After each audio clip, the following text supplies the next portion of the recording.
오늘 또 우리 성부 하나님께서 이 말씀을 듣는 모든 자들에게 우리 성부 하나님의 은총과 성자 하나님의 은혜와 성령 하나님의 은사를 풍성하게 부어주셔서 오늘 또 증언되는 이 말씀이 잘 심겨지게 하시고 또 30배, 60배, 100배의 결실을 거둘 수 있도록 모든 자들에게 복을 베풀어 주시옵소서. 이 시간에도 모든 시정을 성삼위 하나님께 의탁하오며 우리 주 예수 그리스도 이름으로 기도 올려옵나이다. 아멘, 아멘, 아멘. 여러분 안녕하십니까? 한국말씀 사관학교입니다. 오늘은 사간생도 말씀 무장 198회가 되겠습니다. 198회입니다. 다음 주부터 재생 목록 사간생도 말씀 무장 유튜브 재생 목록 세 번째 재생 목록이 만들어집니다. 그래서 다음 주 월요일부터 199회가 올라가는데 원래는 이제 201회부터 올라가는데 이제 다음 주부터 미리 재생 목록 200번까지는 재생 목록 2번에도 넣어주고 이제 199회하고 200회는 재생 목록 3번에 미리 넣어드리도록 하겠습니다. 그래서 이제 201회가 올라가고 나면은 이제 재생 목록 201회부터 300회까지 재생 목록 3번에 이제 다 넣어 놓도록 하겠습니다. 그래서 다음 주에는 재생 목록이 하나 추가 생산된다 이렇게 보면 되겠습니다. 저는 하나님께서 이 마지막 때 말씀의 나트로 사용하시려고 창세전부터 예비해 놓은 자입니다. 저의 연락처는 카톡 아이디 리키 777이 되겠습니다. 이 말씀은 여러분의 기도와 후원으로 제작이 되고 있습니다. 많은 기도와 후원을 부탁드립니다. 선지자의 이름으로 선지자를 영접하는 자는 선지자의 상을 받을 것이요 의인의 이름으로 의인을 영접하는 자는 의인의 상을 받을 것이라고 2000년 전에 주 예수 그리스도께서 말씀하셨습니다. 오늘 또 개신교 구원론 오류를 바로 잡으려면 29번째 시간이 되겠습니다. 기독교와 천주교는 이제 시대 구분이 약간 차이가 있습니다. 이 초대교회부터 원래 이 천년 시대가 원래 초대교회부터 이렇게 이어져 내려왔습니다. 원래는 이렇게 내려왔는데 이제 여기다가 초대교회라고 하나 해볼까요? 초대교회 교부들이 있죠. 교부들의 시대에는 이 신약 시대도 물론 신약 시대가 인정이 되고 구약 시대도 인정이 되는데 이 천년왕국 시대도 인정을 했습니다. 인정을 했어요. 그런데 어거스틴 시대에 와가지고 어거스틴이 이게 무천년설을 만들어냅니다. 무천년설이라고 하는 것은 이 천년 시대가 없다 그런 뜻입니다. 그래서 이 천년 시대가 없다라는 이것을 이제 주장한 것이 이제 오리겐 때부터 해가지고 어거스틴이 교리로 확정을 지었는데요. 그래가지고 천주교는 어거스틴 시대부터 이 어거스틴이 그러니까 약 한 비서기 한 400년 경부터 이것을 천주교가 도입을 했다고 보면 됩니다. 어거스틴이 430년에 사망을 합니다. 그 이전에 주장을 했는데 정확하게 언제 주장이 됐다 이거는 제가 알 수는 없지만 어거스틴이 76세 정도 살았습니다. 그래갖고 서기 430년에 죽었는데 그러니까 400년대부터 시작해서 1600년 동안 천주교가 지금까지 이 천년 시대를 인정하지 않고 있습니다. 인정하지 않고 있다가 개신교가 탄생이 된 이후부터 이제 천년 시대가 주장이 됩니다. 이 천년 시대가 이제 주장이 된 것이 초대교회 교부들이 이게 주장한 그 천년왕국 그것을 역사적 전천년설이라고 그래요. 역사적 전천년설인데 초대교회부터 주장된 그 학설을 역사적 전천년설이라고 하는데 이것이 이제 개신교가 들어서면서 이것이 정립이 됩니다. 그리고 이제 개신교가 들어서면서 이것이 부활이 돼요. 그리고 1800년대에 들어서 가지고 1830년경에 존 넬슨 다비, 이거 영국 사람인데 이 사람이 이제 세대주의 교리를 만들게 돼요. 이 세대주의 교리는 이 시대를 보통 어떻게 나누고 있냐면 천년다지로 이렇게 다 잘라놨습니다. 저는 이렇게 신약시대, 그 다음에 천년시대, 영원시대 이런 식으로 되어 있잖아요. 이 시대와 어느 시대. 그러니까 성경에 나와 있는 이 아이온을 중심으로 해서 저는 이렇게 시대 구분을 해놨다면 이 존 넬슨 다비부터 만들어졌던 이 세대주의에서 시대를 구분하는 걸 보면은 보통 천년 단위로 이렇게 두부 자르듯이 잘라놨습니다. 일정하게. 그래가지고 지금까지 세대주의가 쭉 내려오게 되는데, 세대주의에서 말하는 이 시대 개념하고 성경에서 말하는 시대 개념이 차이가 있어요. 그거를 아셔야 됩니다. 그래서 이 성경에는 헬라어 원문에 아이온이라는 단어가 나와요. 이 아이온이라는 단어가 쭉 나오는데, 그래서 이 요한복음에 사용된 아이온은 이와 같이 또 영원히, 우리 기독교 성경은 영원히로 번역이 되어 있는데 영원 시대 동안 또는 그 시대 동안이라고 번역을 해야 된다고 이야기했습니다. 그래서 요한복음에 기록되어 있는, 헬라어 원문에 기록되어 있는 톤 아이오나는 그 시대를 지칭합니다. 그러니까 이 그 시대가 여기만 있는 것이 아니고 여기에도 있어요. 그 시대 또는 그 시대, 헬라어 원문에 이렇게 되어 있습니다. 톤 아이오나 이렇게 되어 있어요. 그 시대, 그 시대. 근데 그 시대가 앞뒤 내용을 보면 신약 시대를 지칭하는 경우가 있고 천년 시대를 지칭하는 경우가 있고, 요한복음의 경우에는 그 시대가 전부 다 영원 시대를 지칭합니다. 그러니까 이걸 구분할 줄 알아야 돼요. 구분하게 되면 그 비밀을 또 정확하게 또 알게 됩니다. 그래서 요거를 조금 전체적으로 보이도록 이렇게 한번 해보겠습니다. 그래서 이제 전체적으로 다 보이지요.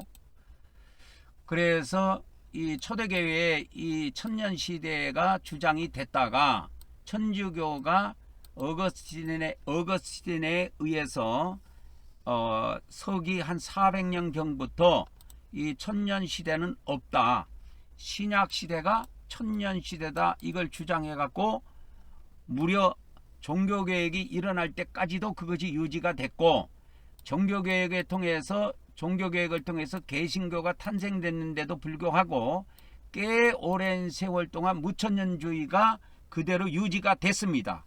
그래서 루터라든지 칼빈이라든지 이런 종교개혁자들도 전부 다 무천년주의자들이에요. 그렇게 오다가 이제 개신교 안에서 이 역사적 전천년설이라고 하는 이것이 자꾸 이제 조금씩 드러나게 됩니다. 드러나다가 이제 나중에 존 넬슨 다비에 의해서 이 천년 시대를 강조하는 세대주의가 강력하게 등장을 해가지고 이것이 영국에서 등장을 하게 되는데 나중에 미국에서 꽃을 피웁니다.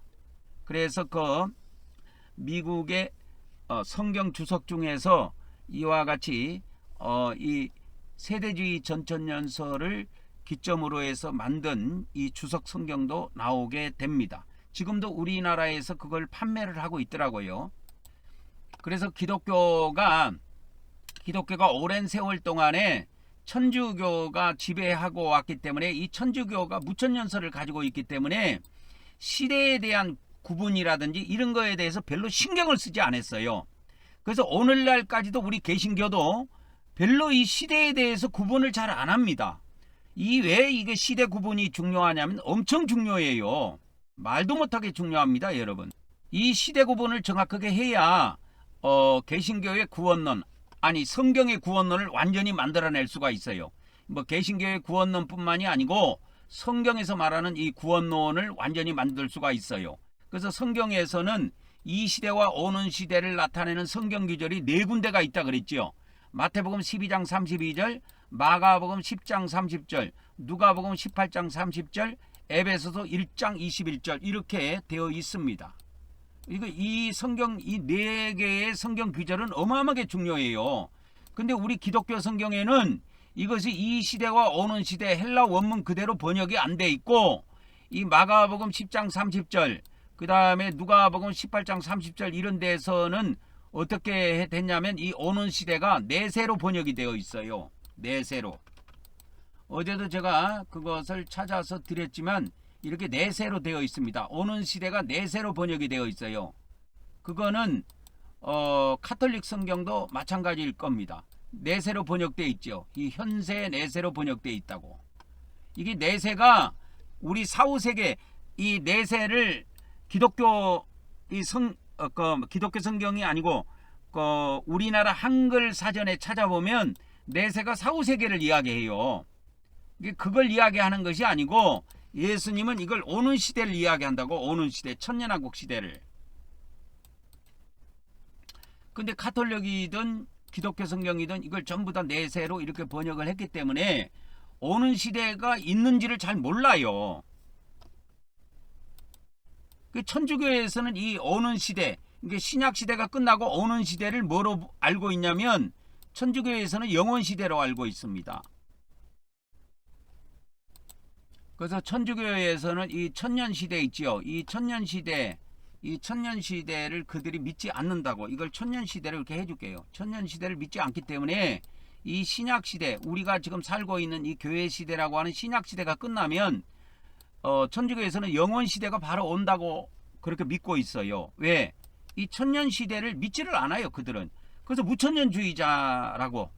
천주교인들은 다 무천년주의자들이에요. 그러니까 무천년이라는 것은 뭐냐면 천년왕국이 없을 무자입니다. 없어. 그래서 이 무천년이라고 그래요. 천년 시대가 없다고 그래서 무천년주의자라고 이야기합니다. 그래서 이 천주교의 영향에 의해서 기독교도 이 시대에 대한 비밀이라든지 이 헬라어 아이온이 시대를 원래 나타내는데 이거를 시대로 번역을 안 하고 뭐 세상으로 번역을 한다든지 아니면 세계로 번역을 한다든지 이상한 단어로 번역을 한 거예요. 그래서 개신교도 이 천주교의 영향에 의해서 오늘날까지도 이 시대에 대한 것을 정확하게 모릅니다. 신학교에서 이런 걸 정확하게 가르쳐 주지를 못해요. 그래서 우리는 성경에 있는 이 헬라 원문에 있는 이 성경 구절들이 굉장히 중요하다는 걸 아셔야 됩니다. 누가복음 18장 30절에도 이게 내세로 되어 있어요. 내세. 카톨릭도 그렇고 우리 기독교 성경도 그렇고 이 카톨릭 성경에도 내세로 되어 있고 이 개정 성경, 이 기독교 성경에도 내세로 되어 있어요. 그 현세는 이 시대를 말한다니까. 이 시대. 현세. 이 시대를 말하고 이 내세는 오는 시대를 말해요. 오는 시대. 그런데 이 기독교 성경이든 카톨릭 성경이든 오는 시대가 이 시대 구분에 대한 전혀 비밀을 알지 못하니까 그냥 이런 식으로 해놓은 거예요. 그래서 이 LSV 영어 성경에는요, 더 카밍 에이지 해갖고 시대로 정확하게 구분을 해놨습니다. 그래서 이렇게 돼 있는 성경이 없어요. 제가 볼 때는 LSV 영어 성경이 세계 최초로 봅니다. 이렇게 정확하게 헬라 원문을 그대로 아이온을 이렇게 정확하게 시대로 번역한 곳이 LSV 영어 성경입니다. 저는 그래서 이 ISV라고 하는 영어 성경이 원래 있는데 베들레헴 성경을 성경 프로그램을 만들 때 그 제작자가 이걸 넣어놨어요. 근데 저는 그걸 지워내고 여기다가 LSV 성경을 인터넷에서 PDF 파일을 다운받아 가지고 이걸 텍스트 파일로 전환시켜 가지고 이렇게 전부 다 제가 이 LSV 영어 성경을 전부 다 집어넣습니다. 창세기 1장 1절부터 해가지고 요한계시록 22장 21절까지 다 넣었어요. 거기에 보면 오는 시대 이렇게 돼 있죠. 그죠? 그 다음에 이 현세라고 하는 것은 이 시대를 말해요. 이 시대. 이 시대의 개념입니다. 이 때라고 하는 건 이 시대를 이야기하는 거예요. 왜 그러냐면 다음에 오는 것이 뭐냐면 오는 시대를 받고 있기 때문에 여기서 타임은 여기서 타임은 시대의 개념을 갖고 있다고 보면 됩니다. 그리고 이 오는 시대가 또 하나, 이 시대 오는 시대가 하나 더 있는데 에베소서 1장 21절에 사도 바울이 이걸 썼어요.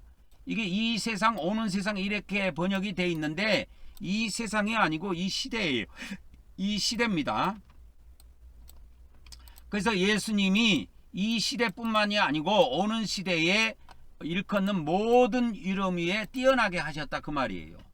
근데 우리 이 천주교 성경에는 이걸 내세로 또 번역했죠. 오는 시대를 전부 다 내세로 번역을 한 거예요. 그리고 이 시대는 현세로 번역을 하고, 그러니까 이렇게 잘못을 저질렀는데 뭡니까?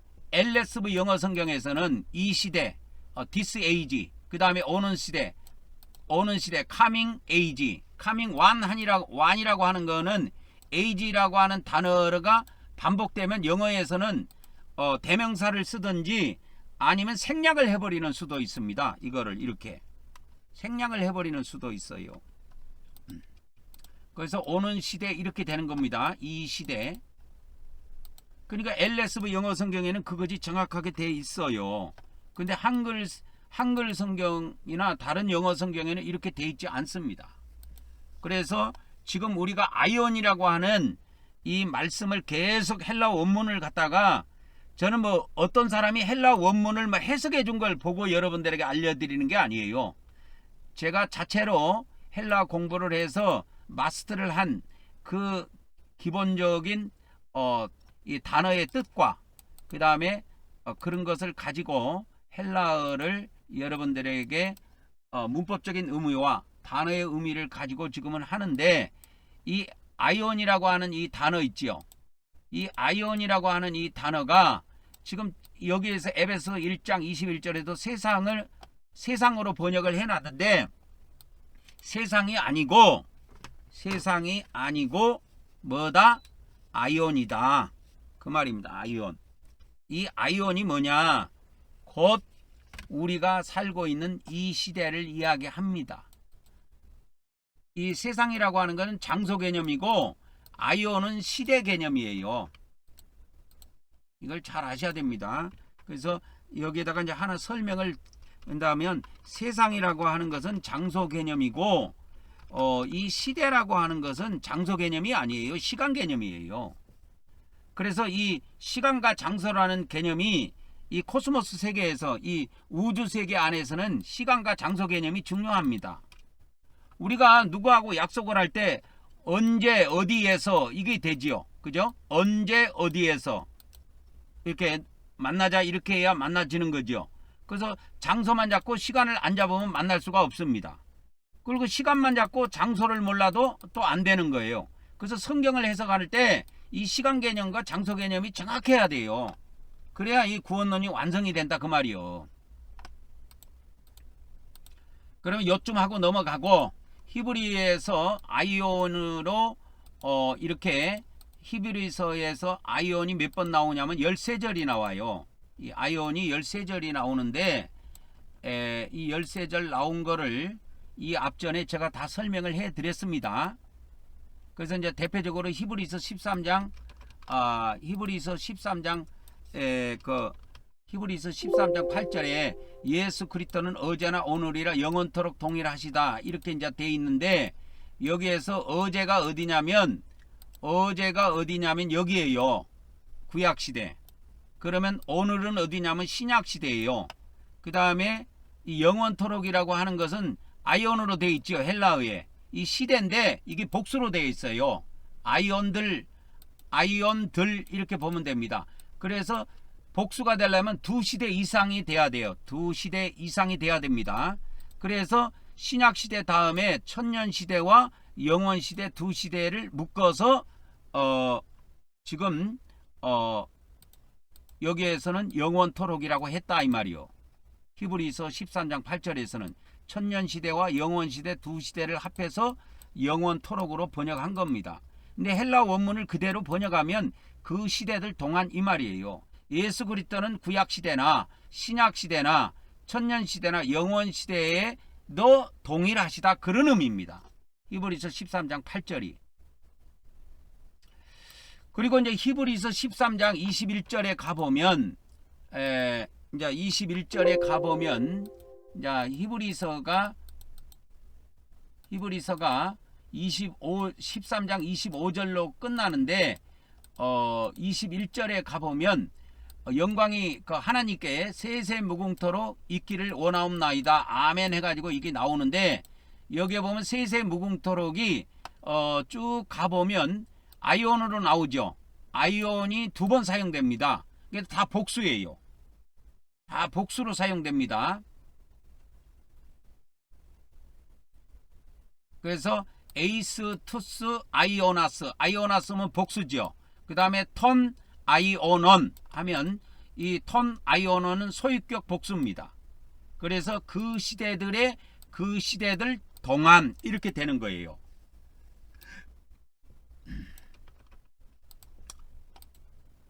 그래서 그 시대들 동안, 그렇게 해서 히브리서가 기록된 시기가 신약시대니까 신약시대와 천년시대와 영원시대까지 영광이 있기를 원한다, 그런 의미입니다. 그래서 여기에서 히브리서 13장 21절에서는 이 어제는 포함이 안 되고 지금부터 앞으로까지 영광이 영원토록 있기를 원합니다, 이 말입니다. 지나간 시대에 대해서는 영광을 돌릴 수가 없으니까. 그래서 이렇게 해서 우리가 히브리서에서 아이온이 13절이 나오는데 그거를 이 앞전에 우리가 다 정리를 했습니다. 이렇게. 그러면 이 앞전에도 히브리서에서 강조하고 있는 두 시대, 히브리서에서 강조하고 있는 시대가 4시대가 나옵니다. 구약시대, 신약시대, 천년시대, 영원시대 이렇게 나오는데 특별히 강조되는 시대는 이 두 시대예요. 구약시대와 신약시대. 이것을 이제 어제와 오늘을 비교하는 겁니다. 그래서 그러니까 구약시대에는 제사장이 사람이었다. 신약시대도 대제사장이 사람이기는 하지만 하나님의 아들이 대제사장이 됐다. 그런 이야기를 다루고 있는 겁니다. 그래서 이 히브리서에서 두 시대를 세밀하게 비교하는 것이 뭐냐면 구약시대와 신약시대예요. 그래서 대제사장 제도가 이렇게 달라졌다.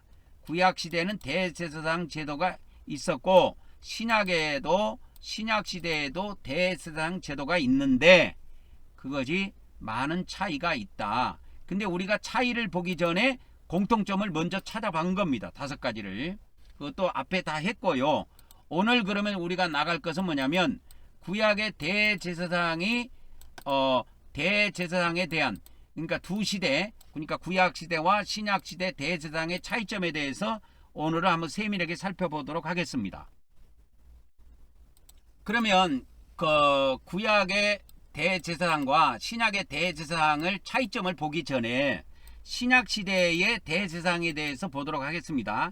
신약시대의 대제사장에 대해서 기록한 것이 히브리서 5장 6절부터 시작해가지고 5장부터 5장, 6장, 7장, 그 다음에 7장까지 이렇게 쭉 주로 이야기가 나옵니다. 그래서 이것이 히브리서 5장, 6장, 7장에 주로 이제 대제사장에 대한 것을 주로 언급을 많이 하고 있습니다.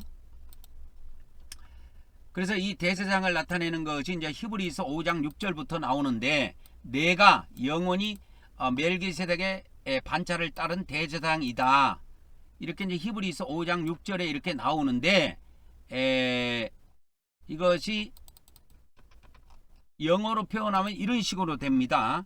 너는 you are priest. 너는 제사장이다. 대제사장이다. 너는 제사장이다. 근데 영원히 제사장이 아니고 그 시대 동안 제사장이다 이 말이요. 그 시대. 그래서 여기에서 그 시대는 바로 이 신약 시대를 지칭하는 것입니다. 이 신약 시대를 지칭하는 것이에요. 신약 시대를 지칭하는 것입니다. 그래서 구약 시대에도 대제사장이 있었고 신약 시대에도 대제사장이 있는데 히브리서에서는 구약 시대 제사장과 신약 시대 제사장을 대조해 가지고 설명하고 있는 내용입니다. 그래서 너는 제사장이다. 근데 어떤 시대의 제사장이냐? 그 시대 동안, 그 시대까지, 그 시대 동안 제사장이다 이 말이요. 그 시대. 여기서 그 시대라고 하는 것은 신약 시대 동안을 이야기하는 겁니다. 그러니까 구약에는 멜기세덱의 이와 같이 순서 이렇게 반차라고 그러죠. 반차로 번역해놨는데 멜기세덱의 반차를 따라서 according to 반차를 따라서 제사장이 된 사람이 한 명도 없어요. 근데 이 신약 시대 동안에는 멜기세덱의 반차를 따르는 제사장이 누구냐? 바로 너다 이 말이에요. 너. 당신이다 이 말이에요. 너가 누구냐? 예수님이에요. 그래서 여기서 우리 기독교 성경에는 이것을 모르니까 전부 다 영원이라고 번역을 해놨는데 영원이라고 하면 안 됩니다. 영원이라고 하면 안 되고 그래서 이 천주교에서 영원한 사제다 해가지고 이렇게 번역을 했는데 영원한 사제가 아니고 그 시대 동안만 제사장입니다. 여기서 그 시대라고 하는 것은 어떤 시대를 이야기하냐면 신약 시대를 이야기합니다. 신약 시대라는 것을 꼭 기억을 하셔야 돼요. 그래서 히브리서가 기록된 주 목적은 구약 시대는 지나갔고 이제 신약 시대의 대제사장 시대가 왔다. 구약의 제사는 끝나고 이제 신약의 제사 시대가 왔다. 이걸 강조한 거예요. 이걸 설명하는 것입니다. 구약은 동물의 피를 뿌려서 제사함을 받았고 신약에는 하나님의 아들이신 예수 그리스도의 피를 뿌려서 제사함을 받는다. 이런 내용입니다. 그래서 구약 시대와 신약 시대의 차이점을 설명하고 있는 것이 히브리서가 되겠습니다. 그래서 이제 히브리서 6장 20절에도 앞서 가신 예수께서 멜기세덱의 반차를 따라서 영원한 제사장이 되었다. 이렇게 설명을 하고 있는데 이것이 영원한 제사장이 아니고 영원히 제사장이 아니고 그 시대 동안 즉 for the age입니다. 그 시대 동안만 대제사장으로 활동하시는 겁니다. 근데 우리 기독교 성경이든 천주교 성경이든 이걸 영원이라고 번역을 해놔서 다 베린 겁니다. 그렇게 하면 안 됩니다. 그렇게 번역하면 안 돼요. 자, 히브리서 7장 17절에도 여기에도 너는 그 시대 동안 멜기세덱의 반차를 따르는 제사장이다. 이렇게 되어 있어요. 그래서 여기 이제 따옴표가 들어가 있습니다. 제사장이라 이렇게 해갖고 따옴표가 들어가 있어요. 그래서 너는 누구냐? 너라는 사람은 누구냐? 너는 제사장이다. 근데 언제적 제사장이냐? 어느 기간 동안의 제사장 역할을 하느냐 하니까 for the age 그랬습니다. 그 시대 동안의 제사장이다. 근데 너는 누구를 따라서 제사장이 됐느냐 하니까 멜기세덱의 반차를 따라서 제사장이 되었다. 제사장이다. 이렇게 이야기한 거예요. 그래서 이 영원히가 번역이 잘못된 거예요. 전부 다 그 시대 동안, 그 시대라고 하는 것은 이 신약 시대를 이야기하는 겁니다. 이 시대 동안 예수님이 제사장이에요. 대제사장. 그래서 여기다가 이제 대제사장 이걸 하나 이렇게 넣어 놓는다면 이때도 대제사장이 있었지요. 이때도 대제사장이 있었고 신약 시대에도 대제사장이 있습니다. 근데 이게 이제 다르다 그 말이에요. 구약의 제사장과 신약의 제사장이 다르다 그 말이에요. 이거를 이야기하는 겁니다. 색깔이 좀 표시가 안 되기 때문에 이렇게 녹색으로 바꾸겠습니다. 그래서 신약 시대에도 대제사장이 있고 구약 시대에도 대제사장이 있다. 이거를 히브리서 5장, 6장, 7장에서 굉장히 설명을 해가지고 대조하고 있습니다. 그래서 히브리서 7장 계속 보면 21절에도 그들이라고 하는 것은 구약의 대제사장을 말해요.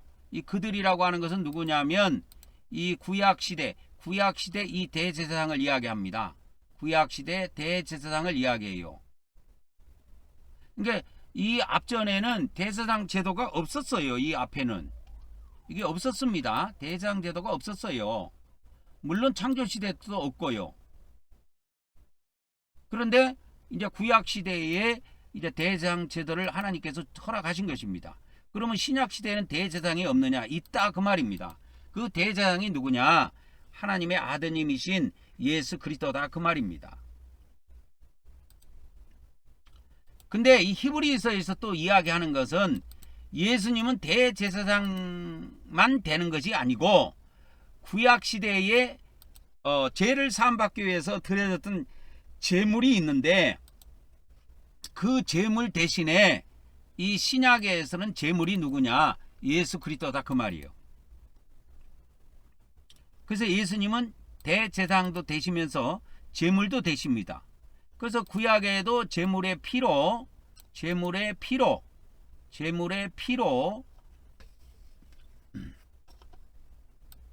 여기다가 이제 제물을 하나 집어넣어 보도록 하겠습니다. 제물. 영어로 나오네.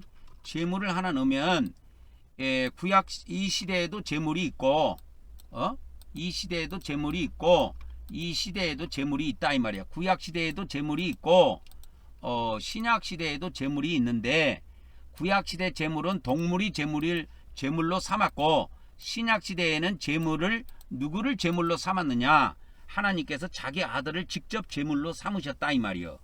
그래서 이 제물의 피 이걸 언약의 피라고 하는데 구약에도 언약의 피가 있고 신약에도 언약의 피가 있는데 구약의 언약의 피는 동물의 피고 신약의 언약의 피는 예수님의 피다 그런 이야기입니다.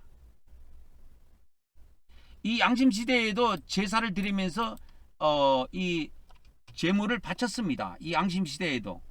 근데 하나님이 법으로 정하지는 않았어요. 그래서 그들의 양심을 따라서 했기 때문에 제가 이걸 양심시대로 붙인 거예요. 오는 시대에도 제물이 있습니다. 오는 시대에도 제물이 있고 제물의 피가 있습니다. 그러니까 그거는 그 시대에 또 맞게 하나님께서 우리에게 허락을 하시는 것입니다. 그래서 시대별로 이게 다 달라요. 시대별로. 그래서 이 신약 시대에는 히브리서에 이야기하기를 그분이 제물이다. 그러면서 제물의 피를 뿌려서 제사함을 받은 것처럼 이 시대 신약 시대에는 예수님의 피를 뿌림으로 제사함을 받고 구약에는 동물의 피를 뿌림으로 제사함을 받았다 하는 이야기입니다.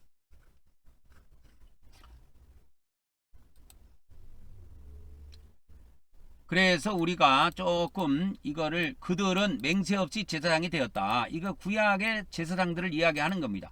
근데 하나님의 아들이신 예수님은 맹세로 제사장이 되었다 하는 겁니다.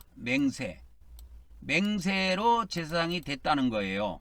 그래서 주께서 맹세하시고 여기서 주께서라고 하는 것은 하나님을 지칭하는 겁니다. 하나님께서 맹세하시고 뉘우치지 아니하시니 너는 그 시대 동안 신약 시대 동안 제사장이다. 이렇게 선포를 하신 겁니다. 그래서 이것은 따옴표로 돼 있어요. 이 영어 성경이나 이런 데 보면 너는 이렇게 주께서 맹세하시고 뉘우치지 않지 너는 영원히 제사장이라. 영원히가 아니고 그 시대 동안 이렇게 돼 있습니다. 그래서 이거를 번역하면 너는 그 시대 동안 제사장이니라. 이렇게 번역을 하면 좋습니다.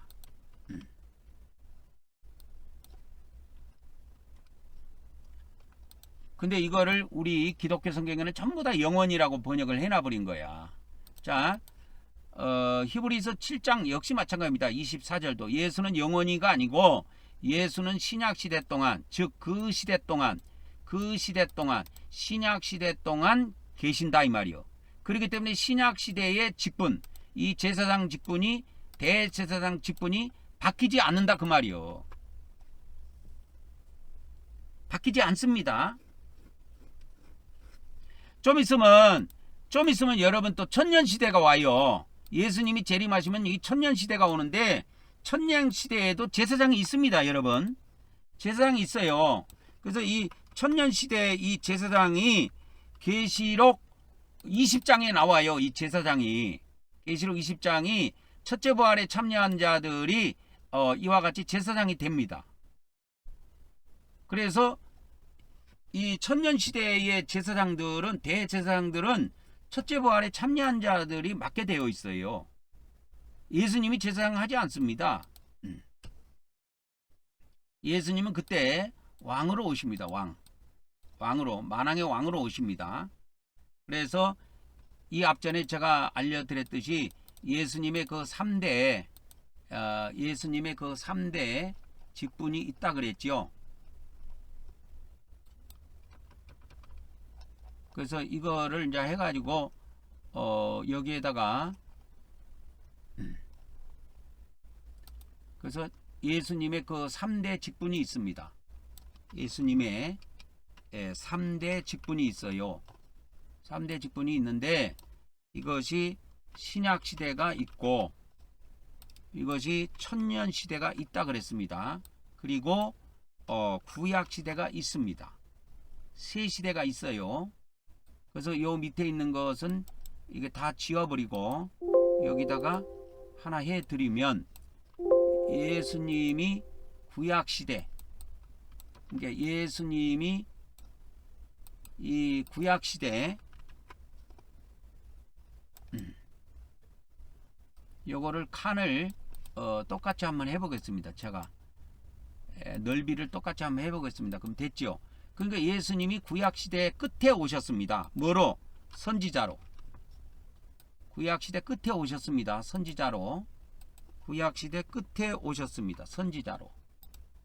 그 다음에 신약시대에는 뭐로 활동하시느냐 하니까 히브리서의 신약시대에는 대제사장으로.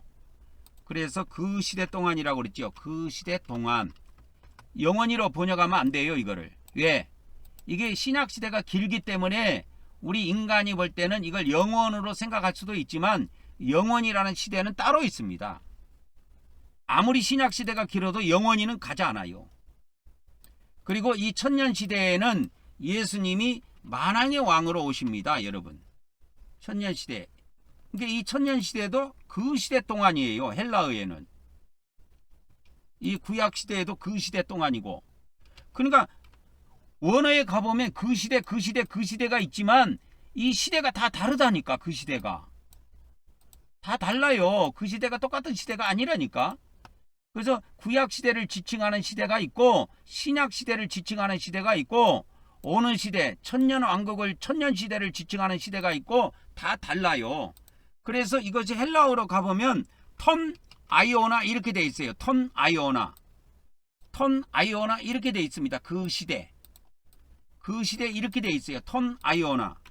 그러니까 헬라어로는 똑같아. 그 시대가 똑같은데 턴 아이오나 해갖고 그 시대 이렇게 돼 똑같아요. 근데 내용이 다르다니까.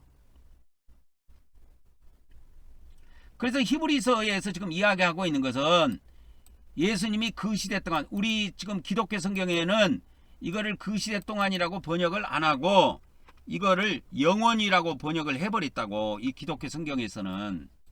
그러니까 이게 실패다 그 말이요. 그 영원이가 아니고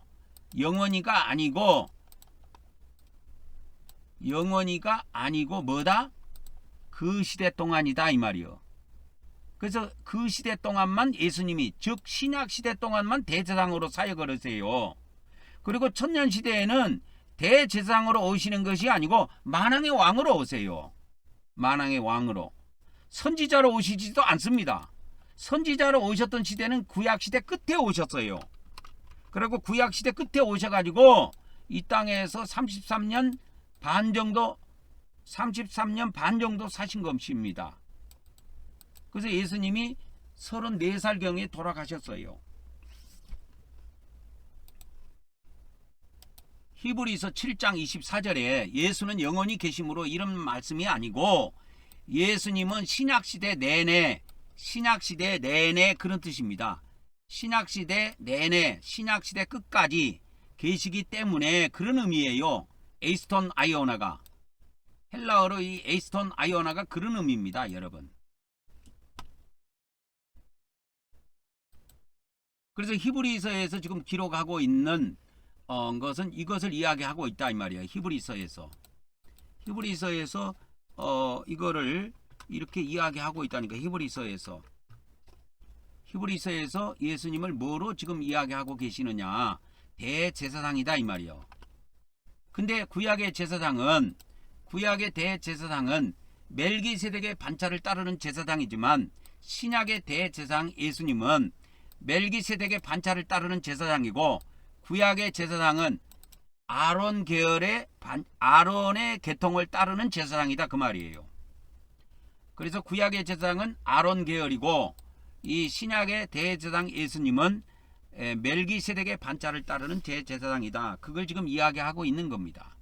그래서 여기서 영원히가 아니고 예수님이 영원히 계신다는 말은 맞지만 이 히브리서 7장 24절에서 말씀하신 것은 영원히 계신다는 것을 표현하려고 한 것이 아니고 이 신약시대 내내 계신단 말이요. 그렇기 때문에 부활하신 분이기 때문에 죽지 않고 신약시대 내내 계시기 때문에 신약시대의 제사장 직분도 바뀌지 않는다 그 말이에요. 자, 히브리서 7장 28절입니다. 7장 28절에도 구약 시대의 제사장은 이제 요거를 이제 구약 시대에 이제 예수님 말고 대제사장을 한번 여기다 가져와 보겠습니다. 그러면 구약 시대에도 대제사장이 있고 신약 시대에도 대제사장이 있고 천년 시대에도 대제사장이 있는데 대제사장의 차이점이 있다 그 말이요. 차이점이 있는데 뭐냐? 이 구약 시대 대제사장은 아론 계열이고 신약 시대의 대제사장은 멜기세덱의 계열이다 그 말이요. 계열이 달라요. 멜기세덱의 계열이다 그 말이에요. 성경에는 이게 반차라고 나와 있는데 반열이라고 해도 됩니다. 반열 또는 반차. 멜기세덱의 반열이고 이 구약 시대의 이 대제사장은 아론 반열이다 그 말이요. 그리고 이제 천년 시대의 대제사장들은 누구냐면 천년 시대의 이제 대제사장 역할을 하는 분들이 또 이제 나오겠죠. 예수님이 만왕의 왕으로 이때 사역을 하시기 때문에.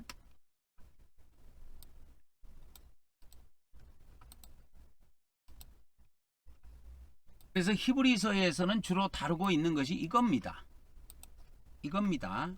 히브리서에서 다루고 있는 거는 구약 시대의 대제사장과 신약 시대의 대제사장이 차이가 있다. 그걸 이야기하는 거예요.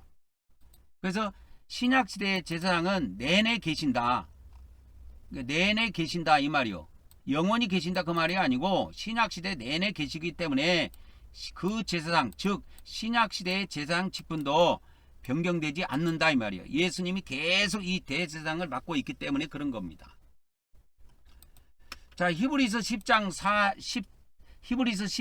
14절에도 보면은 영원이라는 단어가 한번 나와요. 근데 히브리서 10장에서는 대제사장을 다루고 있는 내용이 아니고 9장하고 10장은 뭘 다루고 있냐면 히브리서 이제 9장하고 10장은 뭘 다루고 있냐면 그 구약 시대의 그 성소에 대해서 다루고 있습니다. 구약 시대 성소와 그다음에 신약 시대의 성소에 대해 증언하고 있습니다. 그래서 구약 시대에도 성소가 있었다. 그죠? 구약 시대에도 성소가 있었다. 근데 이거는 땅에 있는 것이다. 그러나 신약 시대의 성소, 이 신약 시대의 성소는 지금 하늘에 있는 성소를 이야기합니다. 히브리서 9장 10장에서는 이 하늘에 있는 성소를 이야기합니다. 그래서 신약의 대제사장은 이렇게 한번 지성소에 들어가셨다. 근데 어디 지성소냐? 하늘 성소에 들어가셨다고 이렇게 나와요. 땅에 있는 대제사장, 구약 시대의 대제사장들도 이렇게 한 번씩 들어갑니다. 근데 1년에 한 번 들어가요. 1년에 한 번 들어갑니다. 1년에 한 번 들어가고 신약 시대의 대제사장은 그 시대에 한 번만 들어가. 그 시대에 한 번만 들어갑니다. 그래서 구약시대 대제사장은 1년에 한 번씩 들어가고 그렇게 하지만 신약시대의 대제사장은 신약시대에 딱 한 번만 들어가요. 이 하늘성소에 대제사장으로. 그 내용이 히브리서 9장 10장에 나옵니다. 그래서 한 번 들어가는 거는 동일한데 구약시대는 사람이 하는 거기 때문에 매년 들어가게 됐고 지성소에, 신약시대에는 예수님이 대제사장으로 하늘 지성소에 한 번 들어가서 피를 가지고 들어가서 피를 뿌립니다. 그래서 이 지성소에 들어갈 때 지성소에 들어간 날이 속죄일이에요. 1년에 한 번 들어가게 되는데 반드시 그 언약궤에다가 피를 뿌립니다. 언약궤에다가 피를 뿌립니다.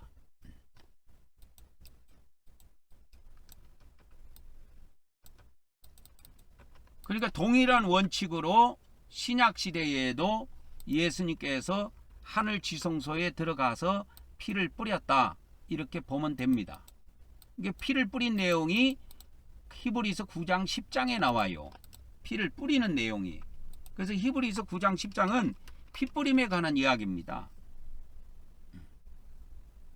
피뿌림에 관한 이야기예요. 피뿌림을 통해서 제사함 받는 이야기를 하고 있는 것입니다.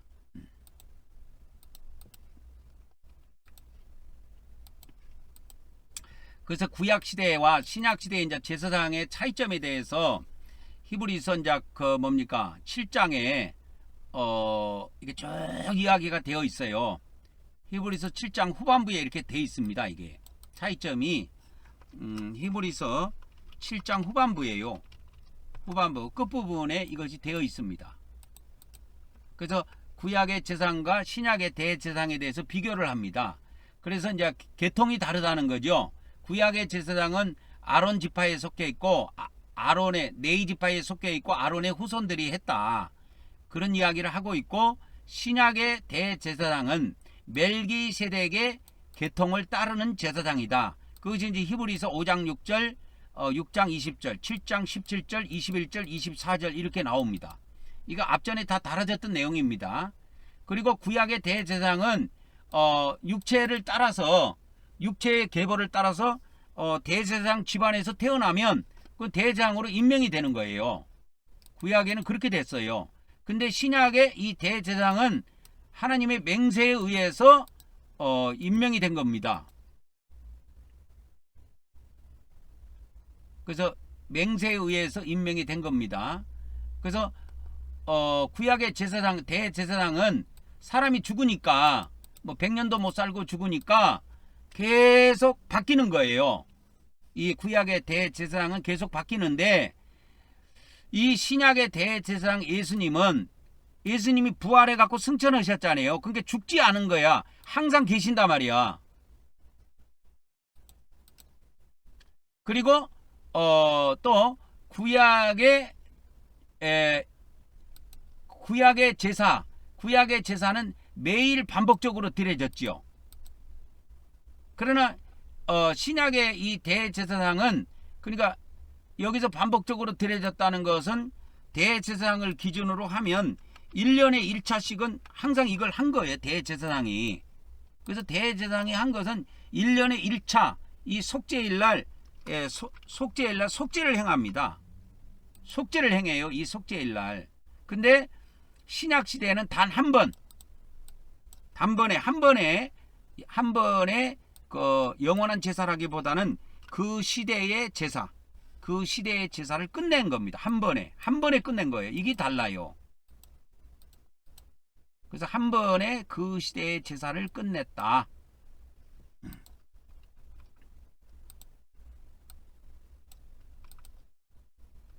한 번에 끝내신 겁니다. 그래서 신약에는 더 이상 이와 같이 대제사장이 이와 같이 속죄를 위해서 더 이상 행할 것이 없습니다. 그러나 신약에도 이제 제사장이 하는 일은 또 따로 있어요. 제사장들이 그래서 매일 제사를 드리잖아요. 그래서 우리가 매일 예배하는 삶을 사는데, 이것이 남아 있습니다. 없어진 게 아니에요. 그리고 구약의 제사장들은 매일매일 또 제사를 드렸어요. 제사장들은 대제사장은 1년에 한 번씩 드리지만 제사장은 매일매일 제사를 드렸습니다. 이거는 동일해요. 제사장이 매일매일 예배하고 제사하는 거는 동일합니다.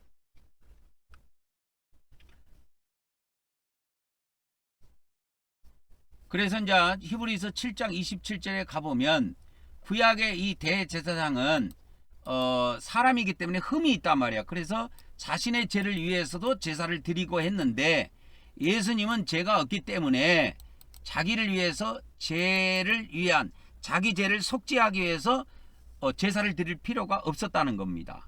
그 이야기입니다. 이 내용은. 그리고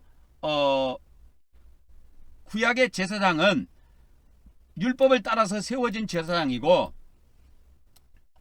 세워진 대제사장이다 이 말이요.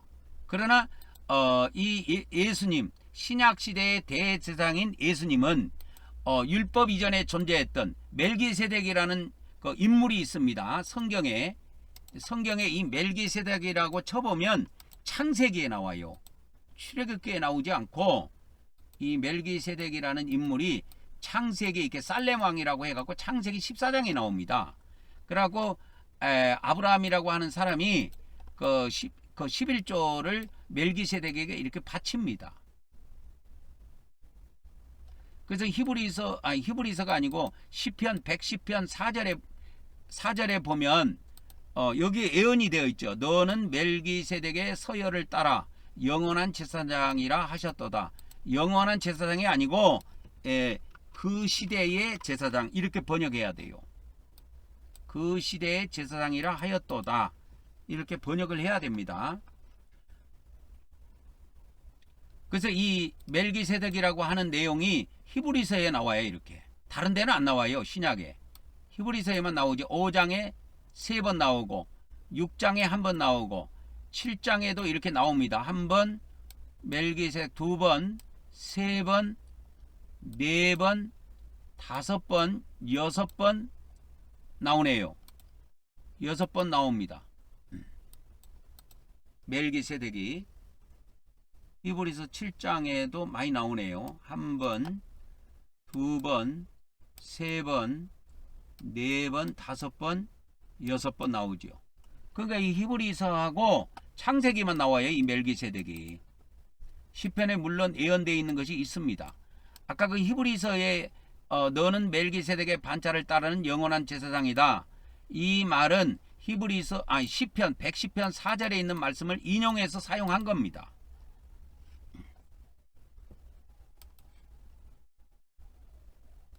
그래서 이 멜기세덱은 아브라함 시대 때 있었던 인물인데 아버지도 어머니도 없고 하여튼 희한하신 분이야. 그래서 율법 이전에 멜기세덱의 반차를 따라서 예수님은 신약시대의 대제사장이 되셨다 이 말입니다. 그래서 율법을 초월한 그러한 새로운 제사장이다 이렇게 보면 되겠습니다. 그리고 이제 구약의 대제사장은 맹세가 없이 세워졌어요. 하나님의 맹세가 없이 세워졌는데 신약의 이 대제사장은 하나님의 맹세로 세워진 대제사장입니다. 그만큼 신약의 제사장이 중요한 거예요. 그 다음에 이제 그 구약의 대제사장의 그 능력과 신약의 대제사장의 능력의 이렇게 차이를 비교해 보면 구약의 대제사장은 사람들을 온전하게 할 수 없어요. 그러나 신약의 대제사장은 믿는 사람들 그러니까 대제사장 이 제사에 참여한 사람들을 온전하게 할 수가 있습니다. 그 내용이 히브리서 7장 25절에 이렇게 기록되어 있습니다. 그래서 신약시대의 대제사장은 항상 살아 계셔서 그들을 위해서 간구하신다 이 말이요. 그들을 위해서 하나님 앞에 그들의 죄를 위해서 간구하기 때문에 그들의 죄를 온전하게 사해해 줄 수가 있다 이 말입니다. 그래서 하나님께 나아가는 자들을 온전히 구원하실 수 있다 이 말입니다. 그리고 이 구약의 대제사장은 일시적인 중보예요. 이 중보라고 하는 것은 하나님과 사람 사이에 중간에서 역할을 담당하는 사람을 이야기하는데, 이 중보를 담당하는 사람을 뭐라고 그러냐면 대제사장이라고 그래요.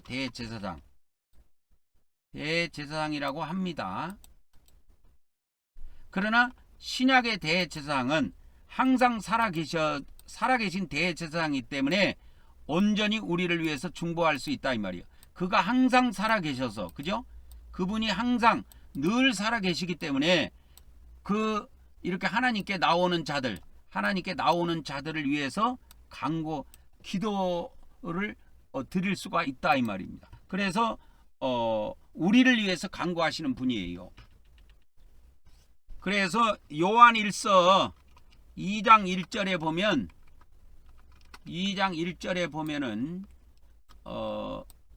예수님을 이렇게 변호자라고 합니다. 변호자. 그래서 누가 죄를 범하여도 하나님 앞에 우리에게 대언자가 있다. 의로우신 예수 그리스도라 이렇게 이야기합니다. 대언자. 변호자라는 뜻입니다. 변호자. 우리를 대신해서 우리의 죄를 변호해 주는 분이 계셔요. 그분이 예수님이 이 역할을 담당한다 이 말이에요. 신약에서는. 그러니까 예수님도 하늘에서 바빠요. 그래서 예수님은 항상 살아계셔서 온전한 중보를 하신다.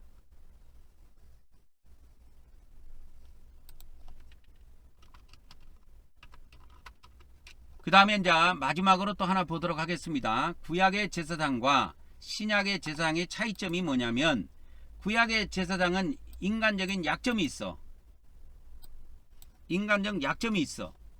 그죠? 인간적인 약점이 있어. 히브리서에 보면 7장 28절에 보면 그 율법은, 그러니까 구약 시대의 대제사장들은 약점을 가진 사람들을 제사장으로 세웠다 이 말이야. 그러나 율법 후에 하신 맹세의 말씀은 온전하게 되신 아들을 그 시대 동안입니다. 영원히 세우신 것이 아니고 신약 시대 동안만 아들을 제사장으로 세우셨다 이 말입니다. 그래서 천년왕국 시대에는 또 제사장 제도가 또 바뀌어요. 천년왕국 시대에는 첫째 부활에 참여한 사람이 대제사장 역할을 합니다. 예수님이 신약 시대에 부활한 분이죠. 그래서 부활을 해갖고 이걸 담당한 거예요. 신약 시대에는. 그래 천년 시대에는 부활하는 사람이 있어요. 의인들 중에서 첫째 부활에 참여한 사람들이 있다니까. 그들이 대제사장을 담당하는 거예요. 그러니까 이 천년 시대에도 사람들이 죽지 않잖아. 부활한 사람들은 죽지 않잖아. 그래서 그들이 항상 하나님께 이렇게 중보를 할 수가 있습니다.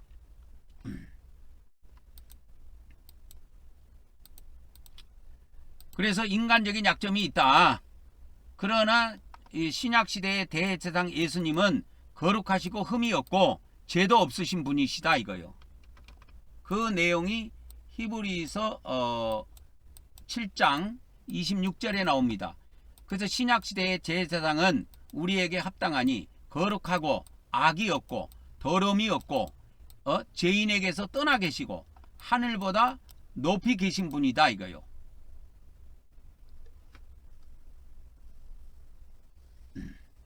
그래서 우리 신약 시대의 대제사장은 약점이 없다 그러는 겁니다. 그러니까 약점이 없는 분이다 그 말입니다. 신약 시대의 대제사장은 약점이 없는 분이 신약 시대의 대제사장이 되셨다. 그래서 이 히브리서 특히 7장에서입니다. 7장에서 보면은 구약의 대제사장과 신약의 대제사장을 이렇게 비교 설명해 놨어요. 그거를 제가 도표로 만들어 가지고 여러분들에게 자세히 알려드린 것입니다. 알려드린 거예요. 그래서 우리는 이 신약 성경에서 신약성경 특히 히브리서에서 구약시대 대제사장과 신약시대 대제사장에 대해서 다루고 있다 이 말이요. 그죠? 이 대제사장에 대해서 다루고 있다 이 말이에요. 이 양심시대에는 대제사장이 없어요. 그 제도가 없어요. 그리고 창조시대에도 대제사장이 없고, 그러니까 이 대제사장 제도가 확립된 것은 율법을 통해서 주신 것입니다. 대제사장 제도를. 그러나 이 구약시대의 대제사장은 약점이 있더라. 그러나 신약시대의 대제사장은 하나님의 아들에게 이걸 직접 맡기신 거예요. 대제사장을. 근데 아들이 누구냐? 첫째 부활하신 분이에요. 첫 번째로. 그래서 이제 시대가 바뀌어갖고 예수님이 왕으로 오셔갖고 이 세상을 통치하실 때는 이 천년 시대 동안은 또 대제사장 제도가 또 바뀝니다, 여러분. 이때는 또 바뀌어요. 이때는 천년 시대에 들어가기 전에 부활한 사람들이 있어요. 첫째 부활에 참여한 사람들이 있는데 하나님께서 의인으로 인정해 주시는 의인의 반열에 들어가는 첫째 부활에 참여하는 사람들이 있는데 그들이 제사장 역할을 담당하는 겁니다. 그래서 이제 계시록 20장 이와 같이 6절에 보면 첫째 부활에 참여한 자들은 복이 있고 거룩하도다. 이 거룩한 자들이 이제 하나님과 그리스도의 제사장이 돼 갖고 천년 동안 그리스도와 더불어 통치하게 됩니다. 통치하게 되는 겁니다.